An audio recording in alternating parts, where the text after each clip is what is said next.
এক শহরের কোণায় ছিল কিশোরী রিয়া। সে ছিল একা, মনে এক খালি জায়গা নিয়ে।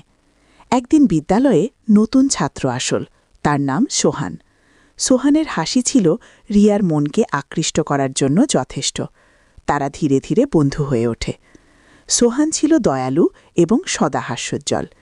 রিয়ার পক্ষে সোহানের সঙ্গে সময় কাটানো মোহিতকর ছিল।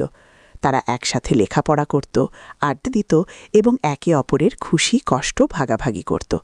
সোহান কখনোই রিয়ার দুঃখ বুঝতে চাইত এবং মাঝে মাঝে রিয়ার পাশে বসে তাকে সাহসী করার চেষ্টা করত।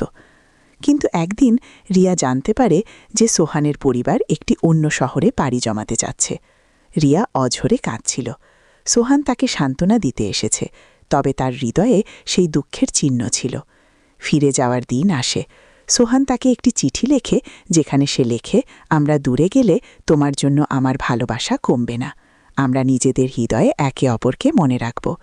রিয়া জানত তার হৃদয় সোহানের জন্য সর্বদা অস্থায়ী থাকবে, কিন্তু সে বুঝতে পারে যে প্রেম কখনোই দূরত্বে হারিয়ে যায় না। সোহান চলে যায়, কিন্তু রিয়ার হৃদয়ে তার স্মৃতিরা চিরস্থায়ী হয়ে থাকে। একদিন রিয়া সিদ্ধান্ত নেয় সোহানের কাছে লেখা তার অনুভূতিগুলি জানানোর জন্য একটি আরও চিঠি লিখবে। সে বুঝতে পারে সত্যিকারের প্রেম পরস্পরের জন্য থাকাই। বছর পরে সোহান ফিরে আসে শহরে। রিয়া তাকে দেখে চিৎকার করে ওঠে। সোহান এসে রিয়ার সামনে দাঁড়ালো। তারা মিটমাট করে, হাসি হাসি মুখে।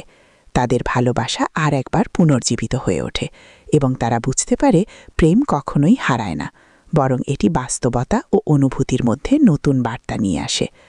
সোহান আর রিয়া একসাথে বহু সুখের মুহূর্ত কাটায় এবং তাদের প্রেমের কাহিনী সারা জীবন ধরে স্মরণীয় হয়ে থাকে।